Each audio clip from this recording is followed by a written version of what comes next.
Le président de la transition burkinabé, le capitaine Ibrahim Traoré, a lancé un avertissement ferme contre les tentatives extérieures de division au sein de l'Alliance des États du Sahel, AES, qui regroupe le Burkina Faso, le Mali et le Niger. S'exprimant lors de la première exécution de l'hymne de l'AES, Sahel Benka à Ouagadougou, le chef de l'État burkinabé a dénoncé des manœuvres récurrentes et des approches quotidiennes de puissances impérialistes cherchant à inciter l'un des trois pays à trahir les autres. Le capitaine Traoré a insisté sur l'importance cruciale de l'unité africaine, la qualifiant de solution malgré les difficultés. Il a réaffirmé que ces ingérences étrangères visent à préserver les intérêts impérialistes au détriment des peuples africains, appelant à la vigilance et à la résilience face à ces pressions.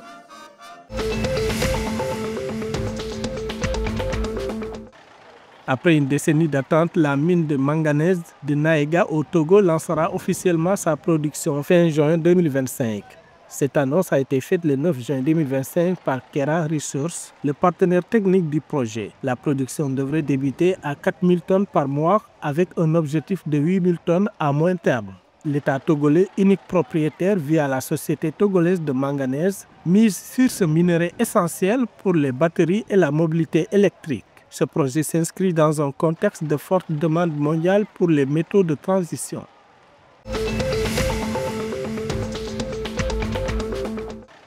Les autorités gambiennes ont formellement démenti ce mardi 10 juin 2025 les rumeurs infondées selon lesquelles le Sénégal siphonne les ressources pétrolières et gazières de la Gambie. Selon le ministère gambien du pétrole, de l'énergie et des mines, la Gambie est encore en phase d'exploration sans découverte confirmée permettant une extraction. Bien que le partage des gisements transfrontaliers via une utilisation soit possible, cela nécessite des négociations basées sur des découvertes substantielles, ce qui n'est pas le cas pour la Gambie.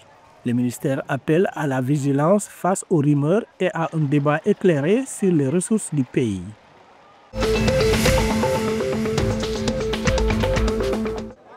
L'État de Cross River au Nigeria est confronté à une crise.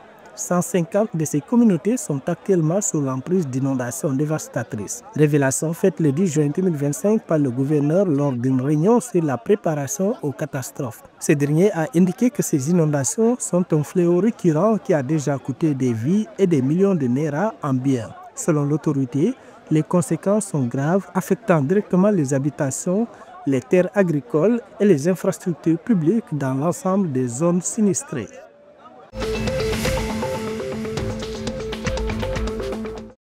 Le gouvernement guinéen a réaffirmé son soutien à la Fédération guinéenne de football FGF dans son litige avec la CAF et la Fédération tanzanienne. La FGF conteste l'alignement d'un joueur non identifié par la Tanzanie lors du match éliminatoire de la CAN 2025 du 19 novembre 2024.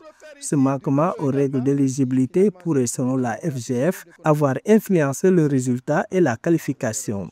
Le ministère de la Jeunesse et des Sports a souligné son engagement envers l'équité et la transparence, espérant un traitement juste du dossier par les instances disciplinaires pour préserver l'esprit du fair play.